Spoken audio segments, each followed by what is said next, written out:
Hello, and welcome to the Talking Apron. This is the podcast that turns nutrition science into the food that we eat. I'm Ann Bernardin. I'm a nutrition educator, certified diabetes prevention coach, and a lifelong lover of everything that involves the home kitchen. And I just happen to live with type 1 diabetes. I've spent decades teaching people how a well-stocked refrigerator can change the health of your life. And each week we'll roll up our sleeves together, one part nutrition insight, one part meal planning strategy, and a big pinch of real-world sanity to get out of the stress of what am I supposed to be eating. So whether you've just been handed a prediabetes diagnosis, or you're determined to dodge one, or you simply want to cook with more purpose, this is your spot at our kitchen table. Let's start first. Go ahead and go grab that glass, that cup, that bottle of water. Remember, hydration is health for the cell. So today's topic is actually about the cell. It's how vegetables is the best fuel for your blood sugar and for diabetes prevention, all through the cell. So vegetables are often called nutrient dense. What the heck does that actually mean? It means that every bite you take contains vitamins, minerals, fiber, and plant compounds that your body uses to fuel and repair cells. The smallest part of our body, the cell, uses parts of vegetables. Now, unlike processed carbohydrates that spike our blood sugar quickly, vegetables digest slowly, and it offers our cells steady, usable energy. Think of vegetables as the slow-release battery pack for your body. The antioxidants in vegetables protect cells from damage so the fuel can be used more efficiently. And like I spoke about in a previous podcast, fiber in vegetables slows digestion, keeping blood sugar steadier so that your cells aren't overwhelmed with that rush of glucose. And for anyone managing prediabetes or diabetes, this steady protective energy is exactly what your body needs. Now, how do we turn those vegetables into cellular fuel? Well, first, let's take a look at two powerhouse vegetables that show exactly how food fuels our cells. We're going to talk about broccoli and spinach, some very nutrient-dense vegetables. First up with broccoli, one cooked cup has only 55 calories, but gives you 5 grams of protein. Hello, hello, hello. Yes, protein. And it gives us 5 grams of fiber. You see, vegetables do have protein. We don't always have to get everything from animals. We can get them from plants as well. Now, I do eat animal protein, but I don't top it off with all animal protein. I use my vegetables to source protein as well. Now, the 5 grams of protein and 5 grams of fiber, that's a strong combination for blood sugar balance. Broccoli is loaded with vitamin C and vitamin K, folate, plus potassium and calcium. Yes, potassium and calcium as well. And all these nutrients help your cells work efficiently. Fiber slows down digestion to prevent those blood sugar spikes, while potassium and calcium support our muscles and our nerves, which are fueled by the glucose that broccoli provides in our bloodstream. Now let's talk about spinach. We're still talking about that 1 cup of cooked spinach. It comes in at about 41 calories. It has 5 grams of protein, 4 grams of fiber, but the real magic of spinach is in the micronutrients. Now, when you talk macronutrients, little science lesson here, macronutrients are the carbohydrates, protein, and fat. Micronutrients are the vitamins, minerals, and other substances. Micro, they're smaller, but they pack a punch. And spinach packs a big one with magnesium, iron, folate, and nearly 400% of your daily vitamin A. And with someone with prediabetes or diabetes, magnesium is a star player because it helps your body use insulin more effectively. And all that fiber in spinach, it helps keep the digestion steady. It feeds your gut microbiome, and it contributes to more predictable blood sugar readings. So when you put broccoli and spinach on your plate, you're not just eating greens, you're literally giving your cells the vitamins, minerals, and fiber they need to create energy, reduce inflammation, and keep your blood sugar on track. That's how vegetables move from a garden growing to the store, to your fork, through digestion, right down to the cellular level. But let's talk a little bit more about that digestion. This is what happens when you take a bite. Chewing and stomach acids start the breakdown. And if you're watching, you're seeing me point to the mouth. Carbohydrates start digesting in our mouths.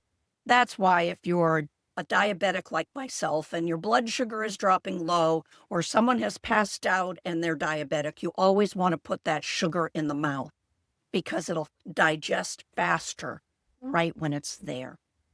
Then we go, churns all those stomach acids, and it goes into the small intestines. And that's where some of the magic starts happening. It's the enzymes.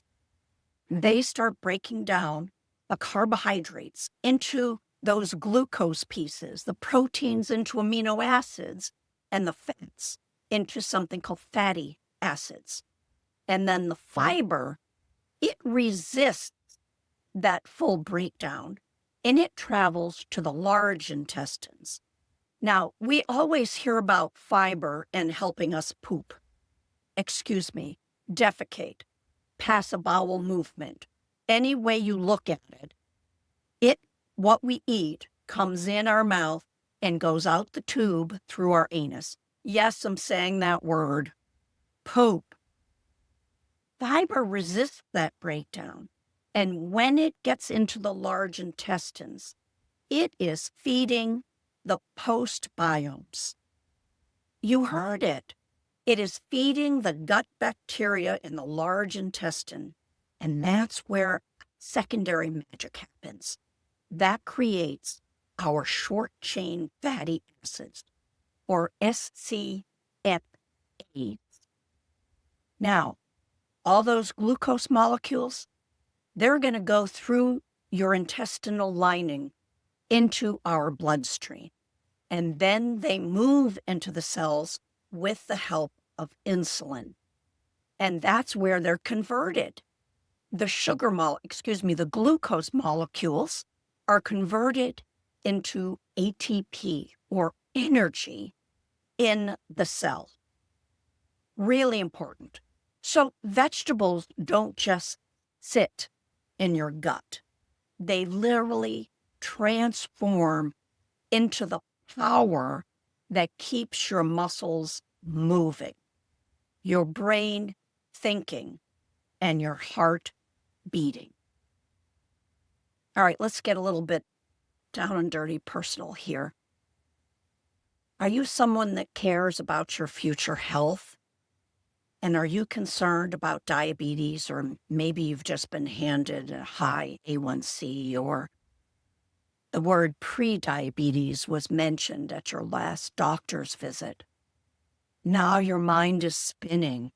Maybe you're even a little bit depressed or even scared because you've seen a loved one suffer through type 2 diabetes. Do you have questions like, what can I eat? Do I have to give up pasta? Will I end up on insulin? All those questions may float through your mind. This does not have to be you. Perhaps making a few changes is what's needed. And to make starting easier, grab the free guide called What Now? 10 Questions Women Ask When Diabetes is Knocking, and get clear, science-backed answers that you can use immediately. No jargon, no judgment, just friendly, step-by-step guidance. So, let's get back to vegetables. Now, how do we fuel cells? Through fiber. I spoke about it a little in a past podcast, but this is where fiber really is a powerhouse. It ferments in your colon. Large intestine is colon. And as I said, that gut bacteria turns it into SCFAs, short-chain fatty acids. They're called butyrate, acetate, and propionate. These compounds actually strengthen your gut lining, protecting against leaky gut. It also helps regulate that inflammation throughout your body, and it even helps trigger our body's natural release of GLP-1. Have you heard that term before? Yes, you have. We all can make GLP-1, and that's a hormone that increases satiation, which means I'm full, and it also helps regulate blood sugar. So in this American diet of ours, we are missing vegetables, we are missing fiber, so therefore we are constantly hungry and overeating and gaining weight. So change that up. Those veggies on your plate aren't just fuel for your body, they're also fuel for the trillions of helpers in your gut, that microbiomes that make sure the cells run smoothly. So let's talk about how we can get more vegetable power in our day. We're going to turn science, the micronutrients, into our meals. A breakfast boost. Vegetables have less carbohydrates than fruits, generally speaking. And we want to be adding more vegetables to our breakfasts. Think tomatoes, peppers, spinach, zucchini in our scrambled eggs. Or you can make a broccoli and onion quiche with or without the crust. That's a good breakfast boost. Then we have smarter snacking. If you've seen my posts on Facebook or you know me a little bit more, you know that I prep my celery, carrots, jicama. I have raw vegetables all the time, but I usually prep them, so I always have them ready for whenever I need them during the week. I also include some of the bell peppers, and I use this with either hummus dip, or even if I'm eating a salad, or just plain by itself. Sometimes I'll dip into peanut butter when I know it's going to be a little bit later before I eat. Really good for our digestion. Then we have dinner. Roast up a sheet pan of roasted vegetables. Make enough for leftovers, and you'll have your instant side dish for a couple meals. Maybe you want to do a quick stir fry between onions, peppers, garlic, broccoli. Toss that straight over brown rice or quinoa. Maybe add a little bit of cooked chicken or raw chicken if you want to make a stir fry. But have more vegetables than you think you need. More vegetables than protein. I didn't say more grams. I said the quantity has to be more on your plate. Now remember to keep those chopped vegetables front and center so you remember that you actually have them so you can use them. Now, this is it. It was short and sweet today. That's the end of our kitchen chat. But remember, every single vegetable-forward plate is a small step towards your future health. And you only need one change at a time. One more spoonful of vegetables, one more serving, couple raw carrots during the day. Start making those changes. And if this episode sparked an insight or gave you a little more confidence that you're doing something healthy for your body, don't keep it to yourself. Share with a friend. And leaving a review would be fabulous because that's a great way that other people can find and hear and start making changes for themselves. Now, don't forget to find the link to that free guide, What Now? 10 Questions Women Ask When Diabetes Comes Knocking. It's in the description of this podcast. And until next time, I am rooting for you.